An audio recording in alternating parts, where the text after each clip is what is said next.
Michelle, are you ready? I was born ready. She's an award-winning author, speaker, and podcast host who serves on the National Faith Advisory Council. She supported Donald J. Trump for president before it was cool, from her she shed in her beautiful backyard. This is the Michelle Moore Show.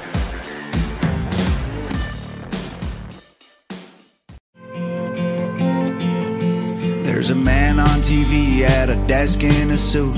He lies through his teeth and they still call it the news. And there's a man in a white coat whose medicine kills. He loves when you're sick cause you pay for his pills. There's a man at the bank who will give you a loan so that you'll buy a house and then he'll take your home. There's a man who wants you spending your life online. Those are searching for truth but controls what you find. We'll be fine, babe, if we don't make it through. There's a man in a church who I really hope told me the truth. Said there's a man in the sky watching over me and you. It don't help if you can fly, 'cause way past the moon. And there's men here on the ground that just wanna burn it down. They want money, they want power, don't want no one else allowed. We'll be fine, babe, I'll be the man for you. There's a man in a court sworn to uphold the law, but he's crooked as a fence post and don't do his job. There's a man in a classroom who should know the facts, but he's brainwashing kids, teaching English and math. There's a man in your phone who hears everything you say. He knows everywhere you go, every joke you ever made. There's a man with a bloodline that owns the whole world. Every airplane and building and gold brick and pearl. We'll be fine, babe, if we don't make it through. There's a man in a church who I really hope told me the truth. Said there's a man in the sky watching over me and you. It won't help if you can fly, 'cause way past the moon. And there's men here on the ground that just wanna burn it down. They want money, they want power, don't want no one else allowed. We'll be fine, babe, I'll be the man for you. Pray that the man in the sky's watching over us tonight, 'cause there's people looking down on us for fighting for what's right. Hold the line, babe, and I'll hold on to you. There's a man in the clouds and I hope he's looking down, 'cause there's people here on earth who trying to put us in the ground. We'll be fine, babe, I won't let go of you. Said there's a man in the sky watching over me and you. It won't help if you can fly, he's way past the moon. And there's men here on the ground that just wanna burn it down. They want money, they want power, don't want no one else allowed. We'll be fine, babe, I'll be the man for you.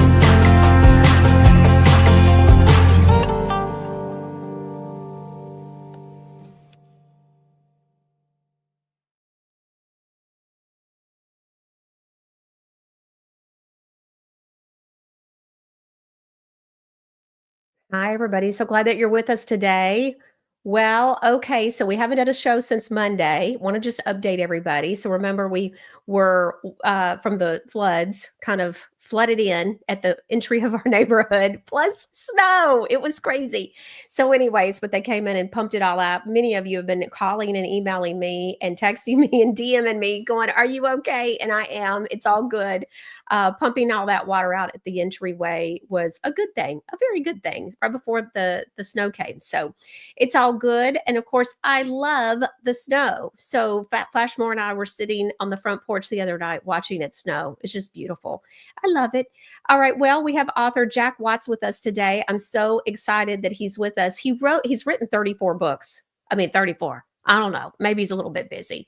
I've written one and been contributing author to about 4, and that's a lot of work. So 34 books. Oh my goodness.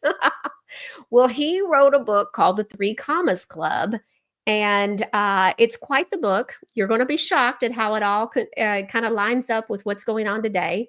We're going to talk about it all. Actually, Jack was with us back when we first started the Michelle Moore Show within just a few weeks. Jack happens to also be a personal friend of mine. And so I knew about this project. I happened to know that he was working on it. So we had him on the show.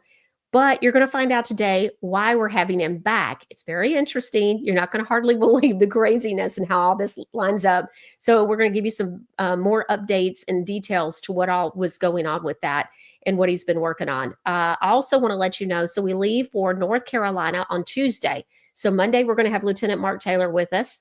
And then we have our Godly Granny formulator, Eve, with us on Friday. So I want to remind you that we are releasing 36 new products with Godly Granny. We released 4 new ones last week, or was it Monday? It was Monday, earlier this week. But we've got 36 new ones. And so we're going to be doing that next Friday. So very excited about that. I ran some numbers, okay? Now, being in real estate, I can run good big numbers. And so we leave for North Carolina on Tuesday, and that food has been ordered and supplies and everything. So that was, we totaled for what we're taking to North Carolina, and will also help with East Tennessee, is $28,954.76 in worth of food and supplies. Okay. Now, on top of that, we'll also be bringing some love offerings, what I like to call love offerings. I meet people that have lost everything. So we try to help them as well, not just with food and supplies. So, okay. So then I got to looking at last month's trip. We spent $26,811.60. So if you add those 2 trips, the one we're getting ready to do and last month's trip, you guys, the viewers, it's your money. It's amazing. It's just producer Ron and I just go, wow. It's amazing what all of us can do a little something, and it's just amazing what we've come up with. So this is our 6th trip, but just the trip coming up, number 6 and number 5, $55,766.36 in food, supplies, and love offerings. Isn't that amazing? That's just amazing. So anyways, I just want to say that's exciting. And we're already working on having the money for next month as well, that trip. So we're going to be going back another time. If you want to know how to be able to send in your donation, you can look at the description on Rumble for the Michelle Moore Show Rumble channel and Truth Talk America's Rumble channel. And so if you look at the show description, it'll say in there how to be able to send your donation. Look, I wasn't setting up to do as much as we've ended up doing. So I've kind of just kept that same structure. So you can either Venmo the money, PayPal the money, or send me a check by mail or money order. And so it needs to be made out to Michelle Moore, and then the address is in the show description and all that kind of stuff. And then my assistant makes copies of everything and processes all of that. And then we take it to the bank, and then we spend it at the grocery store. Houchins Food Group and the Michelle Moore Show have partnered. So Houchins Food Group continues to pay for the truck, the driver, and the gas, which is just amazing. And so that allows for all of the donation that we collect to go directly toward food and supplies and love offerings for those that so badly need it. Swannanoa doesn't have a grocery store, so we go to Swannanoa, North Carolina, and that's where we're going this next week as well. And so we're waiting to hear an update. I'm hoping I'm going to have that on Tuesday. So when I come back next Friday, you'll have it, just to find out when is their grocery store going to be open. Last I heard, they were having issues with mold. So they were considering actually knocking the building down and starting all over. And so we're waiting to hear where that is, because if they were going to do that, you're talking about next year before the grocery store was going to reopen. If they don't do that and they can make the building that they have work, then that means that maybe they can open by May. And so that's why we keep going and taking groceries and supplies for the residents of Swannanoa. So it's a big old truck, and I couldn't drive it. And so, but it's loaded down, that's for sure. And so every time we go, and it just is amazing. So thank you. Thank you for helping us help and just take the food and the needed supplies and everything to people who need it, and they need it bad. And so it's just amazing. Just amazing. Taco Ride says, storing treasures in heaven through North Carolina. It's amazing. All I know is what you guys have done has been absolutely incredible and just amazing. Viewer Natalie says, missed you this week, Michelle. Hi, producer Ron. Hi, viewer Natalie. So, all right. Well, let's go on ahead and get started. I'm so excited. You guys are going to love Jack like I do. Jack Watts is a amazing Christian man. He is an author. He's written 34 different books. Amazing. But he's written a book called The Three Commas Club. And so, Jack, thank you so much for being with us today and coming back on the Michelle Moore Show. Well, you're welcome. With that truck that you've got, if you got an extra dozen eggs, I could sure use them. Just kidding. You know what we did? I drove separate, and we, at the last minute, we did a whole huge thing of eggs. So we actually took eggs last time and threw them in the car. And so they were in my car with a few other last minute supplies that I decided to get. But what has been amazing is that I always say, give me a list. What do you need? And we have been able to give them every single thing that they put on a list for us. We have delivered 100% of everything they say. Look, we really could use this. We really need salt and pepper. Okay, so you're going to get a few cases of it. Be ready. And so, but it's just amazing. But I'm just so thankful and grateful and just amazed at the viewers of the Michelle Moore Show to raise this kind of money. It's just amazing. I'm just, I thought, Jack, I was going to go to North Carolina a time or two and pretty much be done with it. And instead it has gone into this whole the thing. need's And so great there. that's right. That's what I was just saying to producer Ron. In fact, I was telling producer Ron a little while ago before we were talking with you, I said, I'm trying to prepare myself. I've been trying to prepare myself for a couple of days now because I keep going back and you see the devastation is so awful and horrific that it's emotionally, it's hard. I'm an empath anyways. I'm empathetic. And so I can feel people's pain a lot of times and it's just hard for me. And so I went this last time and it just was so awful still. And so I'm trying to prepare myself this time because I think, quite frankly, I was shocked at how awful it still was. Yeah. After this many months.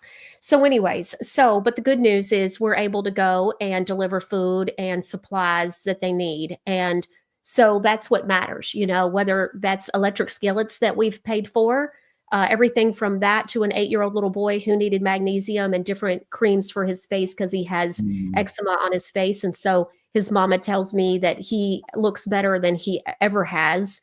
And so Godly Granny products are even being able to make a difference there, as well, which is our products. And so it's just amazing the different things that we've been able to provide and do to help them, even the eggs. So, okay. Well, I'm so glad that you're with us because I want to talk about the Three Commas Club, make sure everybody knows about that. And it is pretty shocking. And then we're going to kind of update as to why you are on now of all times, because there's so much, this is a pivotal time. So I want to kind of back up and say, what is the Three Commas Club? Explain the title of the book first. That's really pretty interesting. If you have 3 commas in your net worth, that means that you're a billionaire. So it's, thousands, 100,000, millions, billions. So this is a club for very, very rich men, and they are pedophiles. Yeah. Yeah. And they call them the Three Commas Club, and they think they're entitled to this. To having sex with children?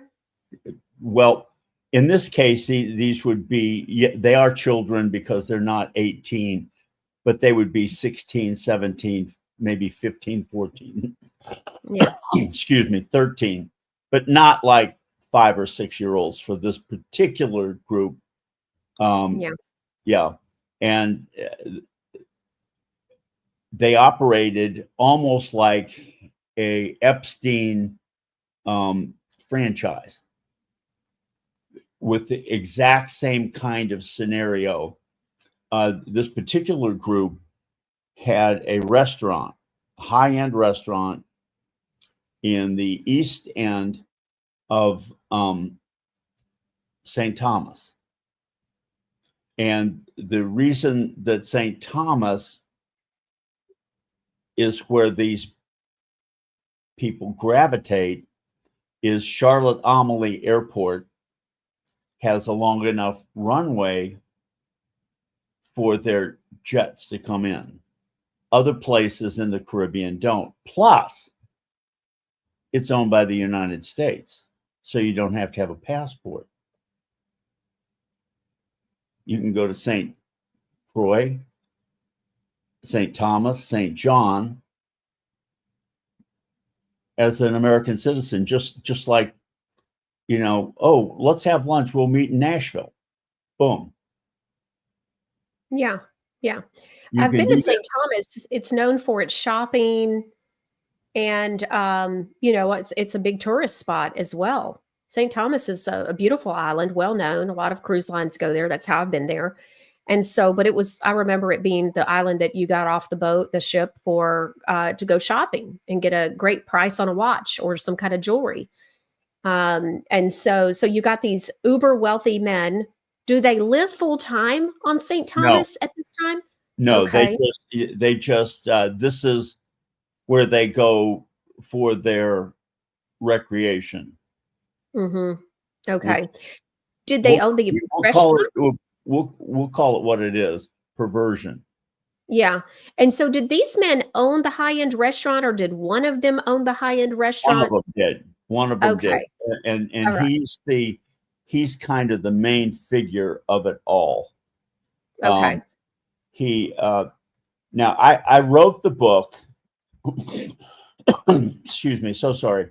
I wrote the book and fictionalized it with names so that I To wouldn't get protect. killed, and that the Yeah. woman who told me the story, who was part of it, just to give us a little anonymity. But it was all real. And here's what they would do. They had this woman who had a large engagement ring, and she was the fiance of the owner of this restaurant. Now he was married and had kids, but so this was all a ruse with this ring and everything like that. She was the Ghislaine Maxwell figure, and she would find in the Florida Panhandle pretty young girls who were runaways, and she would strike up a conversation with them, a friendship, buy them a meal, and say, I have a real opportunity for you. It's at this major restaurant in St. Thomas. You be the hostess, and there are so many wealthy men there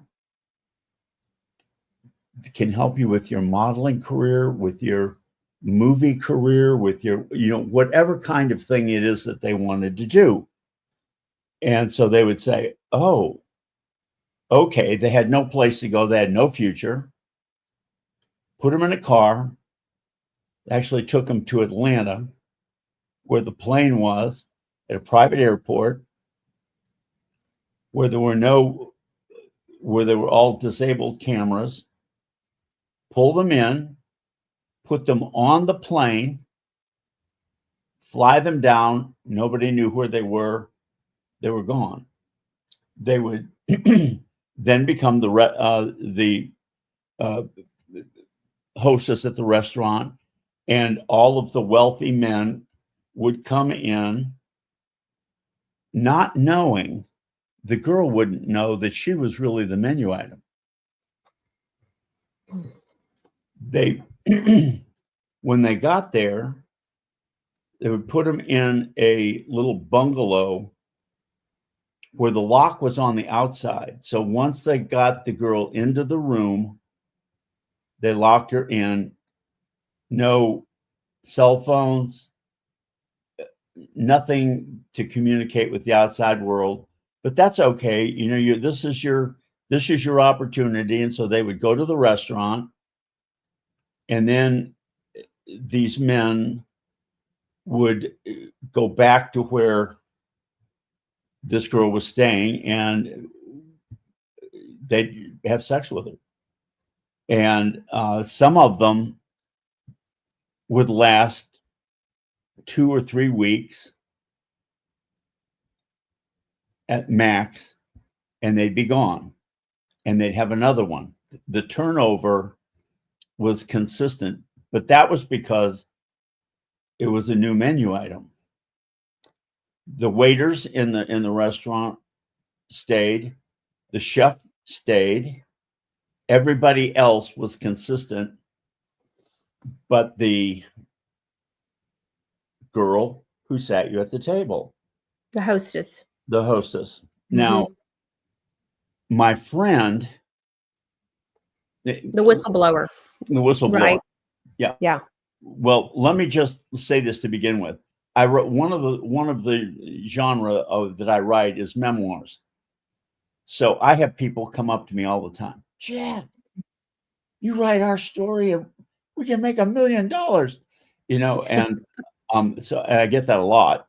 And of course, I don't write memoirs on spec, but I knew her, and I sat down to listen to her story.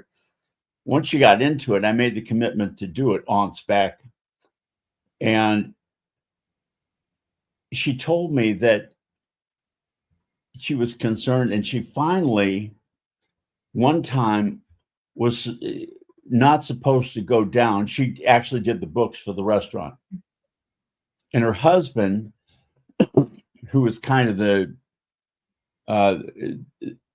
Epstein type fella's number one man, said, no, you can't come down. And he said, well, I've got to be there for the end of the month books. And he said, well, just come down just come down on Sunday, not on Friday.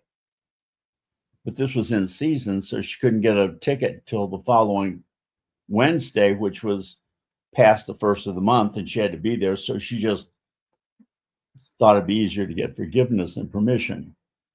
So she ends up being there and seeing some things she shouldn't see. I remember that out of the book. Well, what she saw was they put her in a bungalow and locked her in, and it wasn't the one that she was used to staying in. She couldn't get out. She was so furious. Don't you know? I mean, if your husband locked you in a room all night long, oh boy. Woo! I'm so sorry. Yeah. Excuse me. So she got a little knife out of the door and kept trying to work on the door to get the lock undone and pulling on it and tugging, and finally fell asleep. Didn't have anything to eat. Was slept fitfully. Woke up in the morning, wanted a cup of coffee, and you know how that one is, don't you? So she finally grabbed the door and just yanked it, and it came open. And she's like, oh. So she walks to the main house to get a cup of coffee. That's when she sees the master bedroom sliding door open and 2 huge men that look like sumo wrestlers taking out a girl who was the hostess at the restaurant, and her hair was back and her head was back and her foot was dragging. And she said, oh my God, this girl's dead. And she got behind a pillar to just watch what was going on. It was just like, oh my goodness. The main guy came out, one of the shoes had fallen off, and he threw it and hit her in the head with the shoe. She didn't move. They took and put her in a trunk of a car up in the driveway. That's when she saw her husband, and he came and he just pushed her really hard, but she knew better than to fall down because she knew that he would kick her. So she went back to where she was staying, shut the door, didn't say anything, trembling, terrified what was going to happen to her. Mm-hmm. A couple hours later, Her husband opened the door and he said, you need to fix yourself up real quick. He says, lunch is on the table in there, and then you got to get to the restaurant and do the books. Nothing was ever said. A rigid no-talk rule evolved from that exact moment. He wouldn't say anything, but she was afraid of what the consequences would be. She didn't say anything for a long time. Finally, it got too much for her. On the way home, one time from the restaurant, she just was asking, what's happening to these girls? Where are they? And he opened the door and threw her out of the car.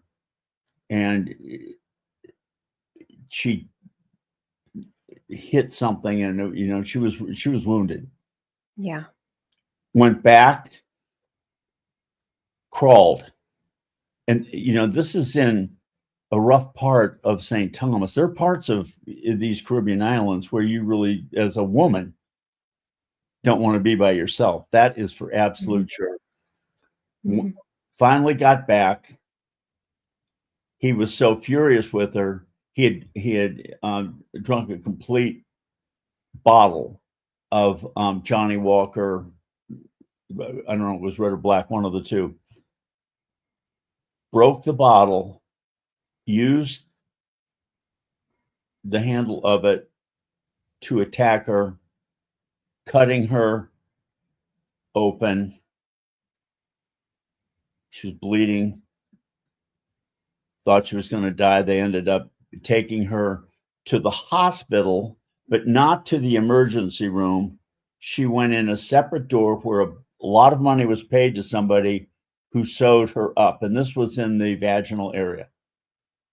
So she was very, but she said to me, she said, Jack, I wasn't the first person that they had done this with. I could tell because they knew exactly where to go, what door to go to, who would do it. She said it was not a doctor who treated her. And she said she thought she was going to, she felt for sure like she would die. So she kept her mouth shut for a while, but it got too much and she ended up leaving her husband. And all of this happened maybe now it would be probably almost 20 years ago. And she was just really appalled by all of it, but she put it out of her mind, just started trying to live a different life. And then all of the stuff about Epstein surfaced. When it did, and they were saying, well, they would fly their planes into Charlotte-Amalie Airport. They would go to his island where they had these girls locked, where they were in these rooms, and they put the locks on the outside. And these very important people would come and have sex with them. And, and it was, she was like, that was when she said, I think we need to tell the story. And so I agreed to do that. And we got very involved, very busy working on this. And then Epstein was arrested coming back from Paris. Mm-hmm. When he landed at JFK, or I think it was JFK, I think it was JFK. And they put him in jail, and he mysteriously committed suicide a week later or less. And she knew that he didn't. In her heart, she knew. Now, it was ruled a suicide. But interestingly, the two guards. Yeah, the two guards that were, watching all the cameras and all of that, fell asleep. But, you know, what is laughing gas that, you know, that the dentist puts on your thing? What? Yeah. Sodium. No, yeah. It was piped through so they would go to sleep. And he was taken care of. And to this day, actually, right now, as we speak, the list from the island is on Pam Bondi's desk. And, you know, Trump has said, I'm gonna release this thing. And it's been over 4.5 years that this happened. So my friend became terrified. I don't want to do this. The whistleblower. Yeah. Yeah. I'm out. And she said, and you can't finish the book. And I said, whoa. What about all these girls that are, you know, down there and the things that are happening, and it's going to continue to happen because pedophiles don't change. If any of your listeners, if they don't listen to any other thing that I say, let me just tell you, pedophiles never change. How do you know that, Jack? Is it through studies, or why do you say that? Because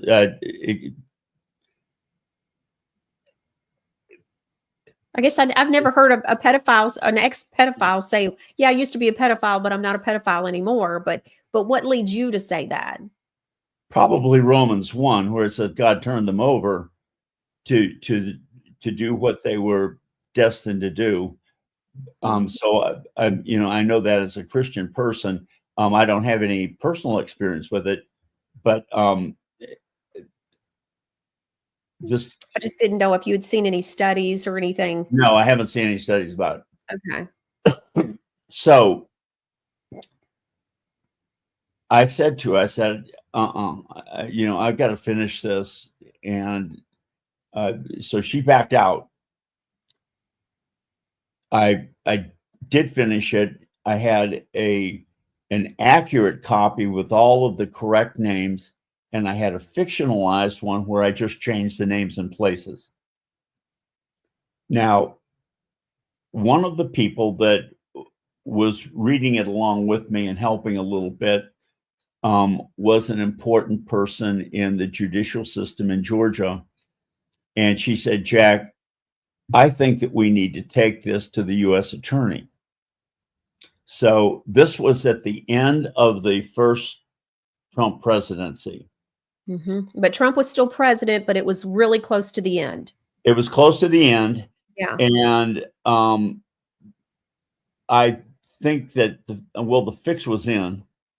So, you know, he was not destined to win this election, no matter what. So I spoke with the U.S. attorney, which was a Trump appointee, and he said, I'm going to set up a time for you to have an interview with the FBI. I am so sorry. Once you get something down there, you know. So I went for a 2-hour interview. And is this with the U.S. Attorney's Office? This was at the FBI headquarters. Okay. In Atlanta? It's Tucker. Okay. It is Atlanta. Yes. It's, you know, it's just like different sections. Mm-hmm. And I sat down with them and went through the whole thing and gave them a copy of what the accurate things was with the names and everything like that.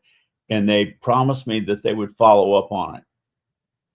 And then they didn't. Never heard another thing. Sent a couple of emails that were ignored. Trump lost. U.S. attorney was fired. They put in Biden's guy or girl. I don't even know which it is. So it was dead. And all of these things have remained unresolved and bothersome. When evil triumphs. Yeah. Nothing good comes from it. So Yeah.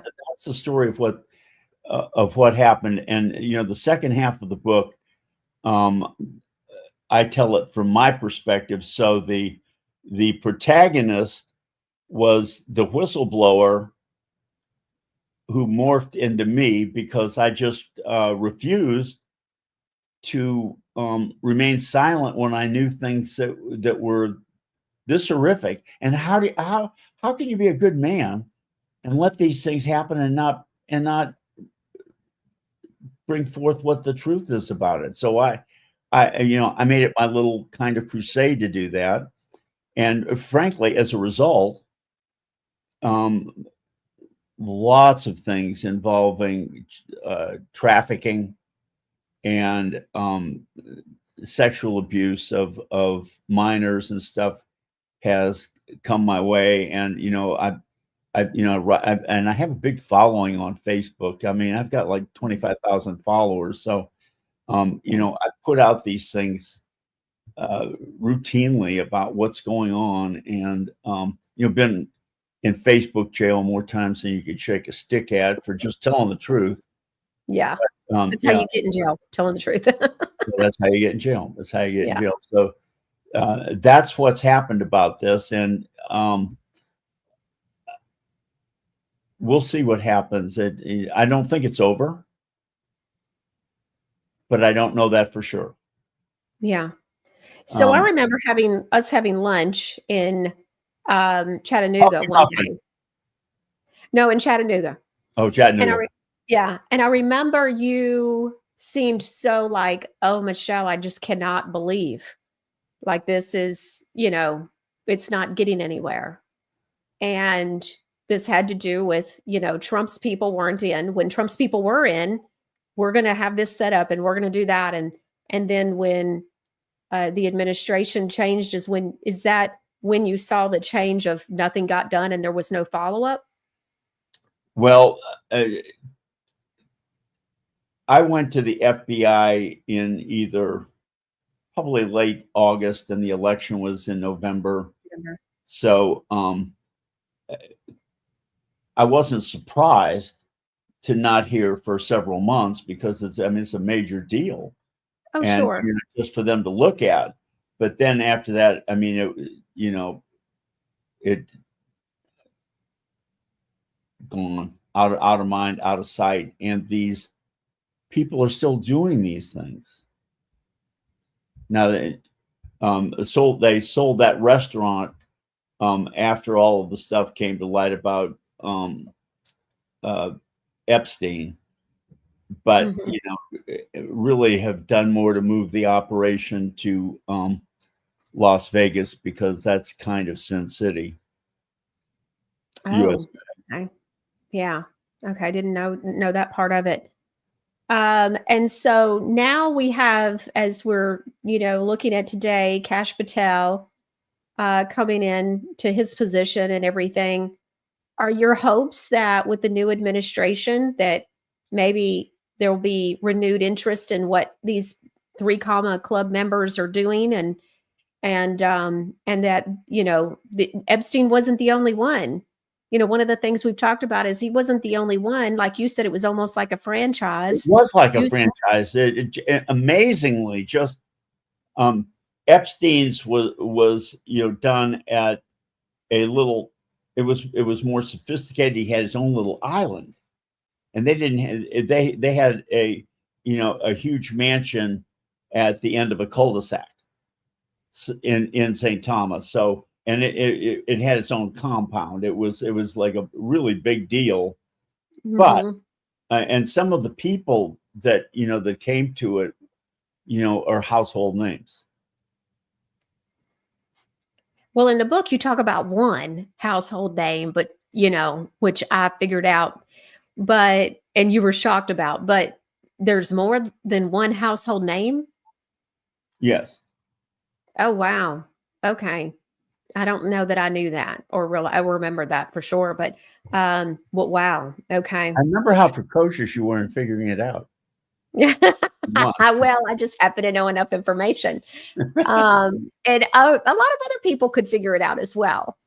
And so it only made sense. And it was like, okay, so you have a famous country music singer who got married, and the wedding, the marriage only lasted a month. I think it was annulled. And I don't think they got a divorce. I think it ended up being annulled.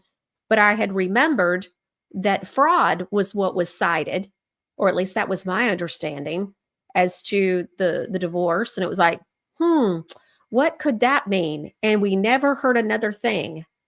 And I don't remember if you said that, this famous country music singer married a famous actress, or if you said her name. I don't remember the details. I did not say her name. Okay. But yeah, I knew enough to know, I know what this is. And so I had asked you, is it such and so? And you were like, how did you know this stuff? But anyways, and so the readers, when they read it, I think most of my viewers will know who you're talking about. And but it is such a riveting book and so many details. But the thing for me that was so riveting, first of all, is it's very detailed. And I thought it was interesting that the wife was doing the books. So she was in and out of the restaurant. She had no idea why the girls kept changing every couple of weeks. Like, well, this girl's, gone. This one's gone now. And so it all, it's like, enough without knowing, anything. And then suddenly dots get connected one day because of what happened. And that's what happened with her, is she ended up, being able to connect some dots. How did she end up realizing that they were like throwing bodies off the side of the island kind of thing? Well, that she just speculated that that's what happened to them, because it was a large fishing area, and when there's a large fishing area, there are always half fishes that are thrown back into so the sharks come, and so that becomes a feeding ground for sharks. So she just thought that would be what had happened to them, and wow. that. So there are families that don't know that. But if a girl runs away at 14, 15, 16 years old, how badly are they missed? Probably not a lot. And the people just, she left, went yonder, haven't heard hide nor hair from her in years, and and they're dead. A lot of, at least some of them are. Wow. Yeah. So okay, now, so we have the Three Commas Club. I'm assuming this is what these guys called themselves, so they've come up with this name. Yes. They looked up to the gray-haired guy, the gray-haired man, as you describe it, which was Epstein. Yes. So they already knew of Epstein before the world knew of Epstein the way that we now know him. They knew about him. Yes. Yes. My guess is that they had been to his facility and were people. I mean, if people are billionaires, that's who he catered to, not just the famous, but the rich. I mean, and there was, a lot of money changed hands for this, that, and the other, whatever. But they admired him for what he was doing. They looked up to him like a pastor would look up to Billy Graham. It's a lot to take or in. An aspiring host would look up to you. So, Mom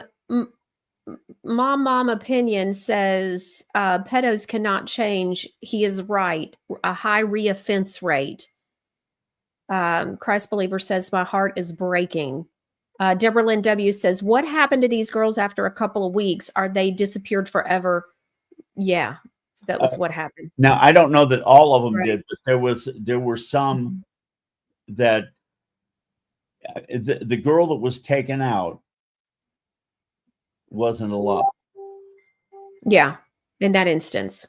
So the whistleblower's assumption was that this was the standard operating procedure to get rid of these girls so that there would be no repercussions. As the old pirate used to say, dead men tell no lies. Mm. So her husband was kind of the number one fix-it guy for the Yes. three. Okay, so the guy that owned the compound at the end of the cul-de-sac. Yes. That was always my understanding when I read the book, but I wanted to make sure. Natalie, that's a no. I see her asking if it is. No, honey, that's not him. People are guessing. And so Talker Ride said, when the crime against the victim is this horrendous, the death penalty must be utilized both as the penalty and as deterrent. Oh, I agree. Yeah. If the only way that a pedophile changes if they're castrated, then they don't have that urge anymore. But that's it. I mean, you Okay. can't. I mean, you can't go to counseling and get okay. All right. When I read this book, I want to ask you a question about something. I read a book that Kathy O'Brien wrote with Mark Phillips, the man that saved her out of captivity. She was an MK Ultra presidential model. Okay, what they called a presidential model. Are you familiar with Kathy O'Brien? No. Okay. So many of my viewers would know who she is, but she was trafficked to the White House, to many presidents, and horrific childhood. But she wrote a book.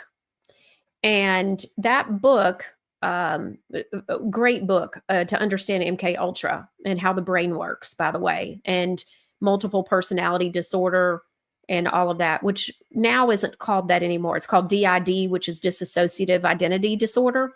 But anyways, and so Mark was an expert in the brain and how it all worked. And so he wrote like the first 7 or 8 chapters, something like that, of the book.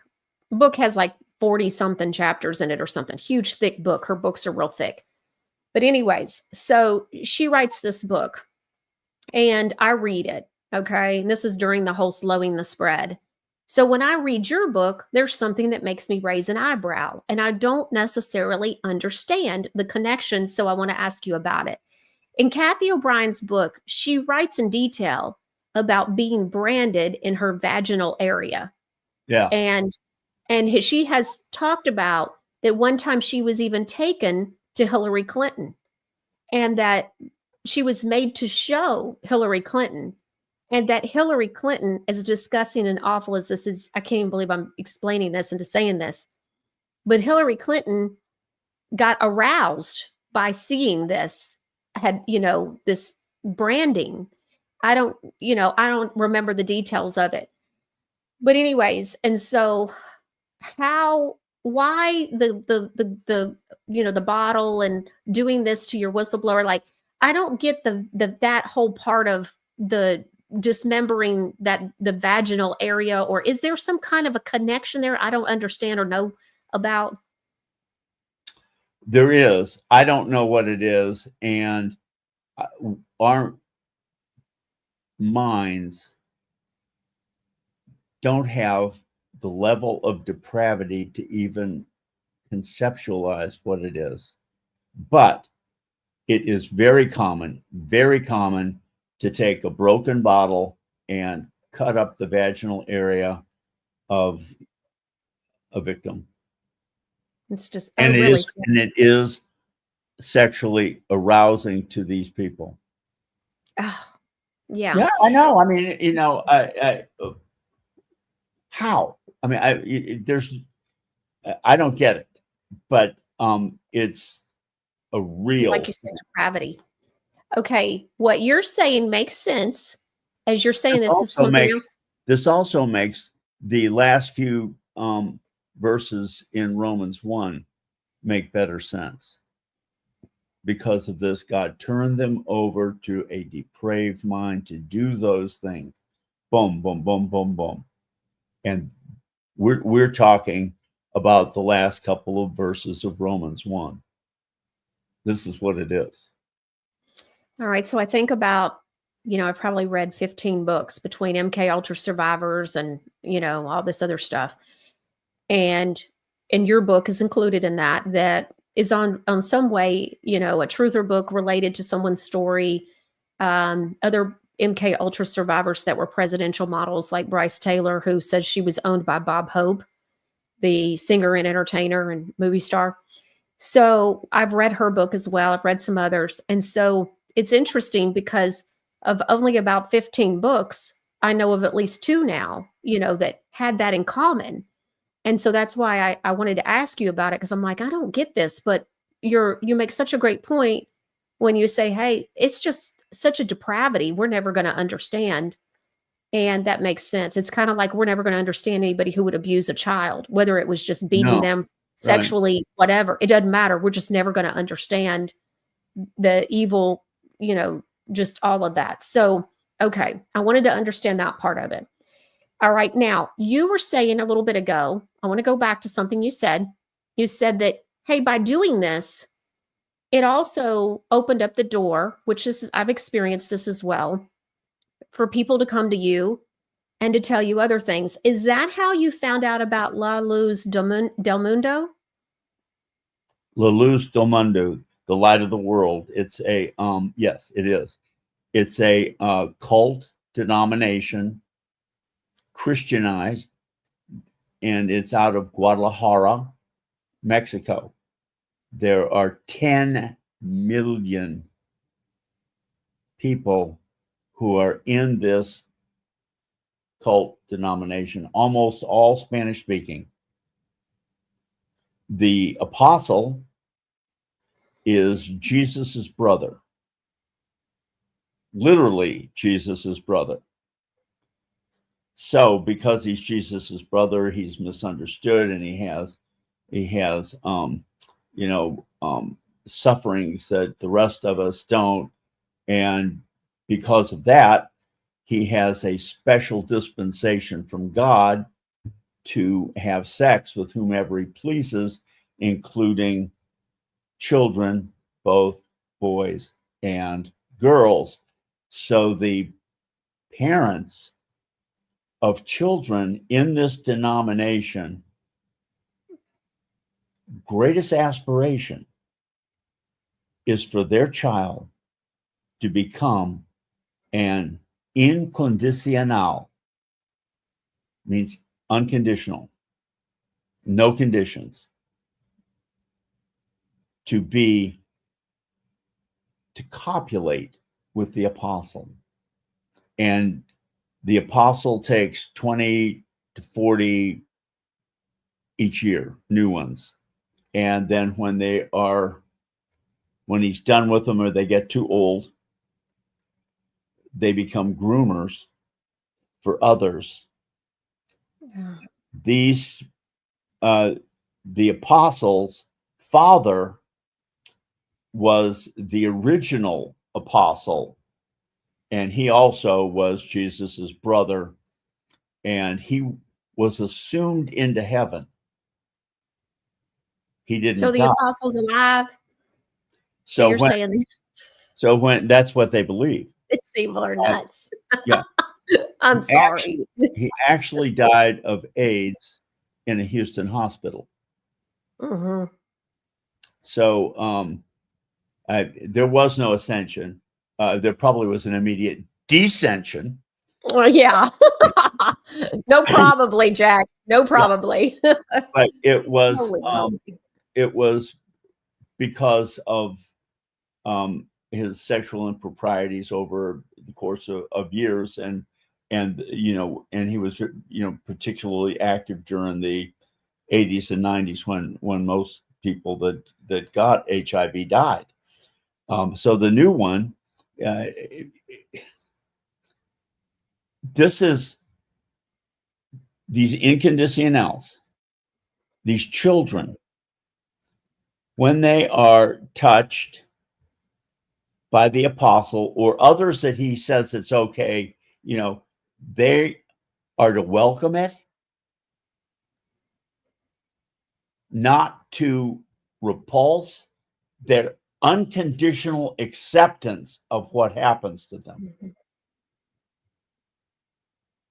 when they get too old, also, they bring drugs and other people into the United States, and they're involved in all of the trafficking. And from what I understand, but cannot prove, the Child Protective Services is the #1 agency for sex trafficking, bringing children into the United States for them to disappear so that these politicians, movie stars, all can have their sexual things with them. And so, I mean, from what I understand, there are 500,000 to 300,000 kids that they don't know where they are. A huge portion of them come from all of this. This is awful stuff. This is really, we see things on TV. Oh, Doge has found $20 billion that was visible. And it's like, oh my gosh. Wait till they get into this.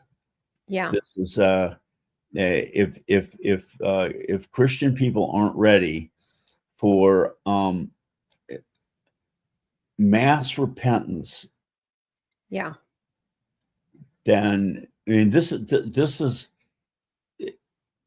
all going to come out. Yeah. And what I'm saying isn't unique. These are things, and there are people that I'm really kind of just like on the surface of what I know in comparison to some of the things that go on. And I'm certainly have never been trafficked or anything like that, but I just know about some of these things based on the fact that, that I'm a good writer. Yeah.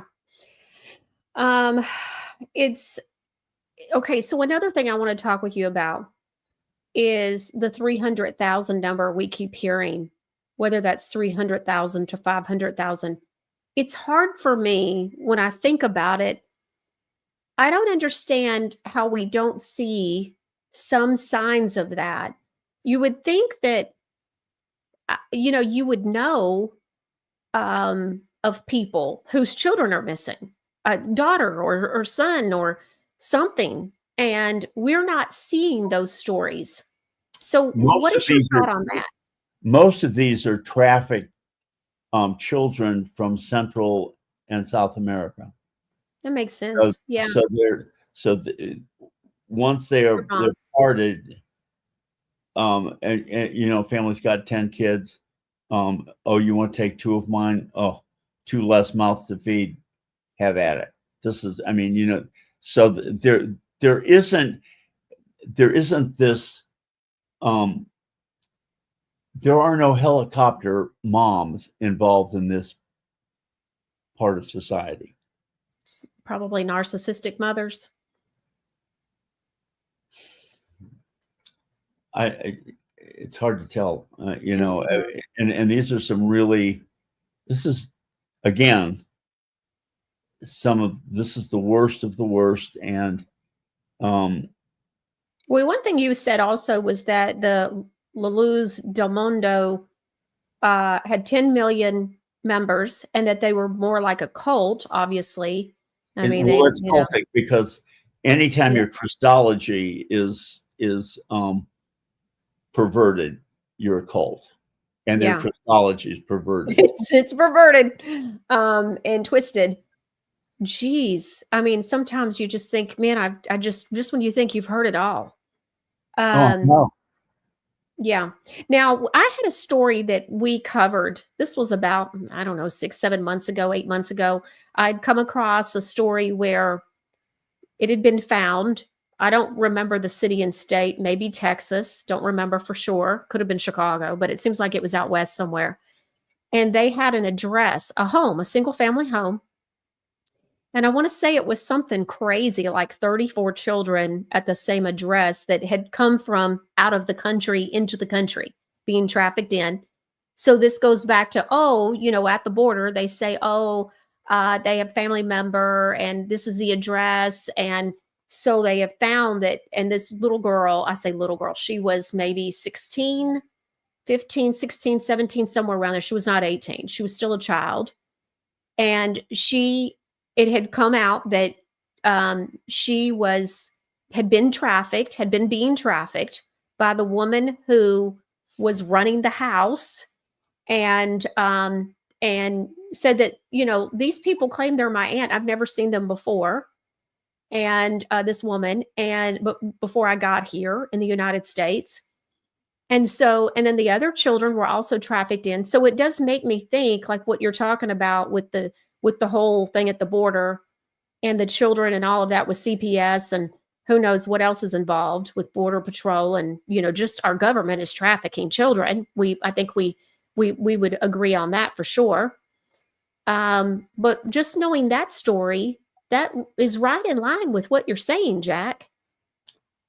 Yeah, it's that the number it'd be a whole lot easier to believe if you took a zero off and said, well, there are 30,000. That's, or 3,000, but 300,000. That's just like, that's the size of the city limits of Nashville. Mm-hmm. Yeah.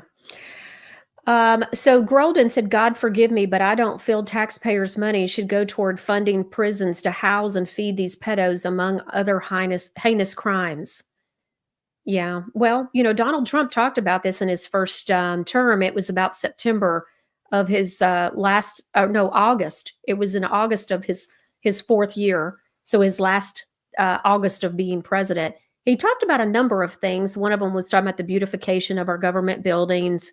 I remember there were a number of things he was talking about. But if you recall, at the beginning of that August, maybe late July, he was talking about, the system not operating in the way that it should. There shouldn't be 10 years of repeals and this and that, you're found guilty, it's time to hang you.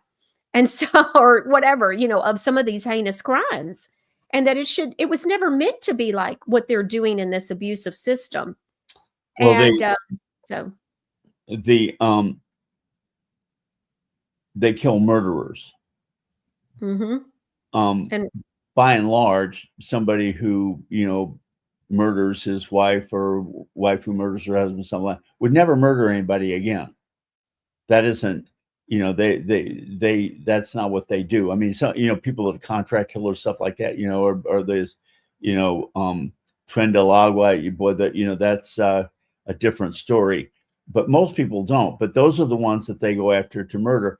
Whereas a pedophile never stops. They go after and destroy one life after another, because these, these girls, particularly that have these things happen to them, it impacts every single thing in their life forever. That's right. Forever. That's right. So, yeah. And I don't know, Jack, that people can really sometimes understand that, and comprehend it. Well, it's because they don't listen to things like this.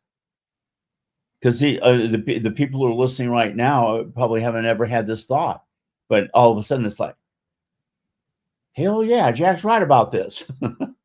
Yeah, this is exactly what it is. Christ Believer says, my daughter has been missing for 12 years. She left on her own, but I don't know where she is. I'm sorry, Christ Believer. That's just horrible. We're just so sorry that you don't know. I can't imagine. I didn't know where my mother was for over 17 years. And that was my mother. A child, I don't know. I can't even imagine not knowing. I always said that my mother left me in hell, and it was the biggest part of the hell was not knowing where she was I ever going to know? And so there's so much to that, but to have a child, yeah, there were so many aspects. Yeah. And so Christ Believer, I can't even imagine. Yeah. Yeah. It's horrific. The side to have a child missing. This is God's country said, once you realize what's really been going on in this world and how it's generational as well as instilled by government programs. It's just infuriating. Yep, we've all said it is too sick to believe. And I think that's a good point that doesn't get brought up a lot, is something that This Is God's Country just said. It is instilled by by the government programs. That's what WIC, in fact, I was just talking to my sons about this. They're 19 and 20 now. And we got to talking about, a lot of these programs were to incentivize single women who got pregnant to not marry the daddy. And so we were discussing that, and how that did not help anything. And it was really designed not to help, if you think about it. And so, it was just anything God is for, they are against. That's just the rule of thumb. If God's for it, so God's for the family unit, hates divorce. Yeah, well, they're going to be all for making sure that you're having children out of wedlock and incentivizing you. And it's just a disgusting situation, but there's so much to it that has been going on for literally decades and decades, generationally, for, generation after generation. And This Is God's Country is absolutely right. And so, well, the church that you were talking about, this cult with the 10 million members, this is amazing. It's insane, Jack. I mean, these people think this stuff, and do they all know about the apostle, Jesus's brother, taking children and having sexual relations with this? Yes. Oh, geez. And they're fine with it. Nuts. It's nuts. I'm just going to call it out. Nuts.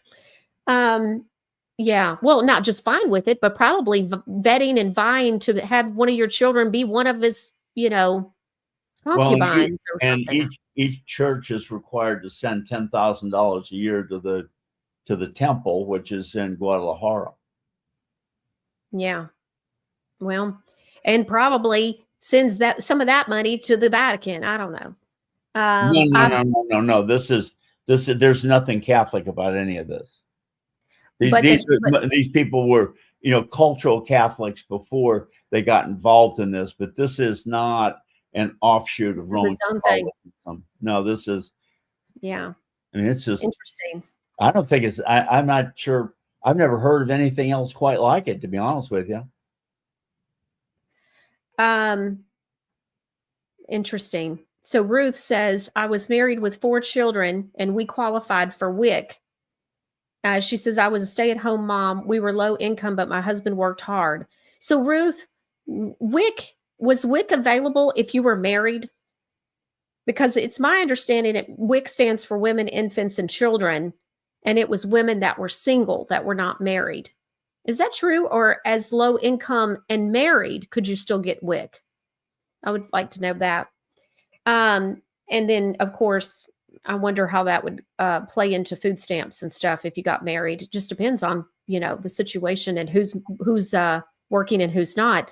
I know of many people who've said, well, I didn't get married because we wouldn't qualify for WIC, or we wouldn't have qualified for food stamps if we were married. So that goes back to being incentivized not to marry each other. And so guess what? When a big argument happens in 6 months and you're not married and he walks out the door because it's easy to just leave, and then you've got children that don't have the father in the home, She goes, I'm not sure, but we did get it and qualified for it somehow.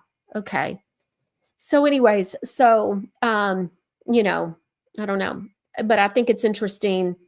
Now, we had seen a video back a couple of years ago. I really highly recommend our viewers to go back and look at the 3 videos that we did, the shows we did together, because sure enough, Richard Citizen Journalist was down in, I want to say it was Arizona. It was a border town. Do you remember that? And it was right after having you on. You were talking about this cult. And he happens to be in a town where at 2 or 2:30 in the morning, they got the church all lit up. And in the video, and he sees some children ducking down behind cars. And again, 2:30 in the morning, 1:30, something like that. And he's like, why are these kids out here and all this stuff? And they've got chain link fence. Do you remember that? All the way around the church. And it's a big old compound. Now I say church, I'm, we're using the word loosely. But didn't it say the La Luz de Mundo on the church? Am I remembering that correctly? I don't know about that. They do put the name of the church on the church. La Luz de Mundo it's 10 million. It's in the United States. Oh, they're all over the United States. Uh-huh. And yeah. Wherever you find a large Mexican population, there'll be La Luz de Mundo. How do we not know this? Like, you don't hear other people talking about this cult like church. It's very interesting. I don't even know where one would be. I'm sure there's got to be one. They really don't talk about it with gringos. Oh, okay. They just don't. Natalie, it's very private. Well, that's how cults are. Yeah. And the people that get involved, they don't like, come in and, hi, I'm glad you're visiting.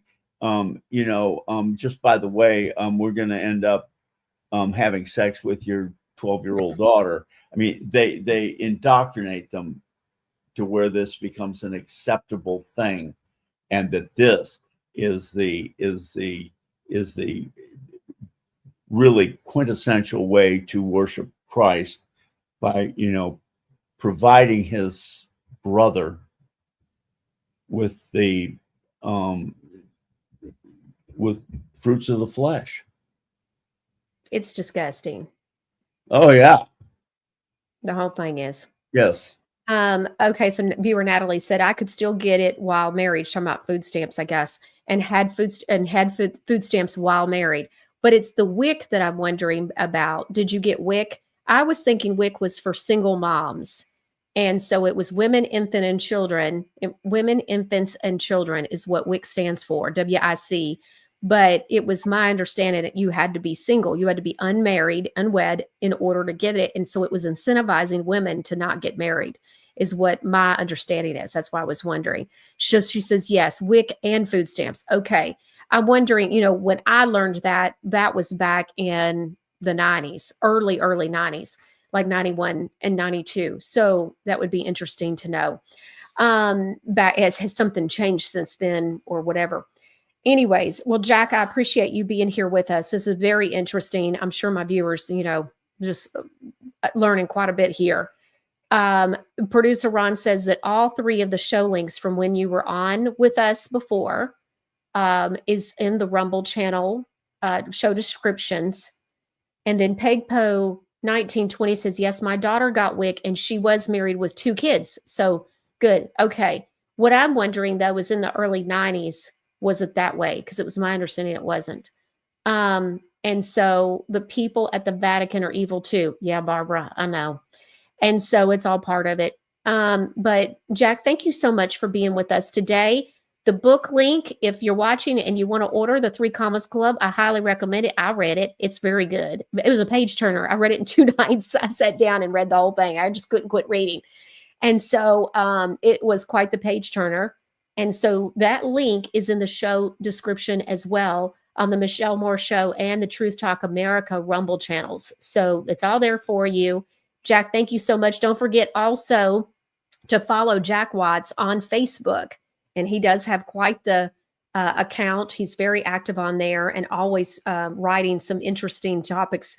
And so be sure to follow him on Facebook as well. Certainly a great friend, great godly man, and talented writer. It's amazing. That's a whole nother thing in itself. Okay, so before we let you go, it's Friday.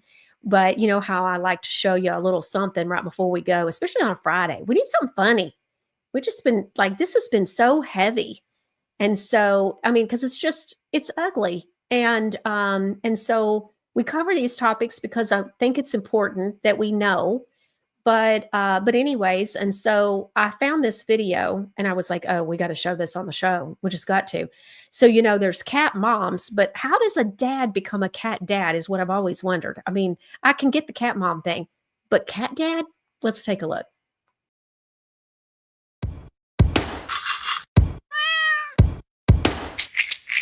I used to be a dog person, but that was the past. It all changed when my girl said, I have a cat. I said, I'm deathly allergic. She said, Are you for real? Well, sorry, we're a package deal. now I'm a cat dad. Nobody f***s with my daughter. I'm a cat dad. Look at all these toys that I bought her. I'm a cat dad. I even clean up her turds. We just got a second kitty and we'll probably get a third. I'm allergic to cats, like it's the dander. So very badly. So his sneezing at the end just made me laugh. It's so funny. All right. Well, I hope that you have, I hate to say enjoyed, because it's like, it's just so awful. I don't know. But I appreciate you spending time with me today. And don't forget, we're going to have Lieutenant Mark Taylor here with us on Monday, right before our trip. We're going to North Carolina again. It's going to be awesome. I'm excited about it. Excited about helping those that need help. And I want to thank you again for helping us help those that need so much. It's really unbelievable. And so we're going to have a big update for you when we come back. You know me, I'm going to have taken video and show you all for kinds of stuff. And so I'm excited about it. And so we'll have that as well. Lieutenant Mark Taylor, Monday. It'll be interesting, I'm sure. We'll see you right here next time on the Michelle Moore Show. Did you know your cell phone emits radiation that has been linked to increased risk of certain types of cancers? This is why manufacturers include hidden warnings to keep your phone away from your body. And what's worse is that children are more susceptible to the potentially damaging effects. Safe Sleeve for cell phones is a case specifically designed to block radiation. Its shielding technology integrated into the case has been tested in a third-party FCC accredited lab to block over 99% of RF and 92% of ELF radiation emitted by your phone. It also functions as a stand for watching videos and comes in a magnetically detachable style for some devices. Safe Sleeve also offers anti-radiation cases for tablets and laptops and has free shipping in the U.S. plus discounted worldwide shipping is available. Go to truthtalkamerica.com today and click on the Safe Sleeve banner on the home page. Use the discount code FIRST10 at checkout for 10% off your first order. Trying to get healthier is full of can'ts. Come on, Grandma, come play. Come play with us, Grandma. I can't move. So you go to the doctor. Your body can't figure this out. So take this, and this. Because your body can't. But is it true your body can't? Maybe your body can. All you need is a little support. Wave Watch is a wearable device that uses sound wave therapy to help your body heal itself. Studies are showing that all cells in our bodies resonate at unique frequencies, and specific sounds can stimulate them. Your body can deal with pain, so you can play hard.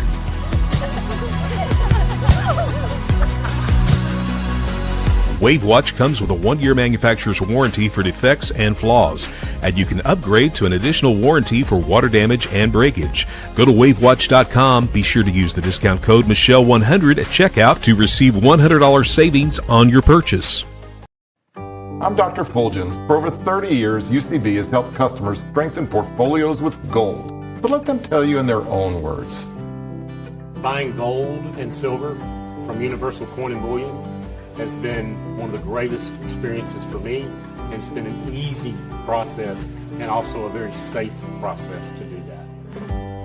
Call now to secure your 1-ounce gold or silver American Eagle coin with no dealer markup. Toxic chemicals are everywhere, even in products we've used for generations. Now there's a replacement solution, Godly Granny. Godly Granny products are nutraceutical, clean products with purpose. All our products like skin creams, bath bombs, lip scrubs, deodorants, and more are free of the Godly Granny 5 Dirty Dozen list. That's 60 harmful chemicals many other companies use that you'll never find in our products. Go to godlygranny.com today. Be sure and use the discount code Michelle10 at checkout to receive 10% off your entire order. For Michelle's social media links, go to MichelleMooreShow.com.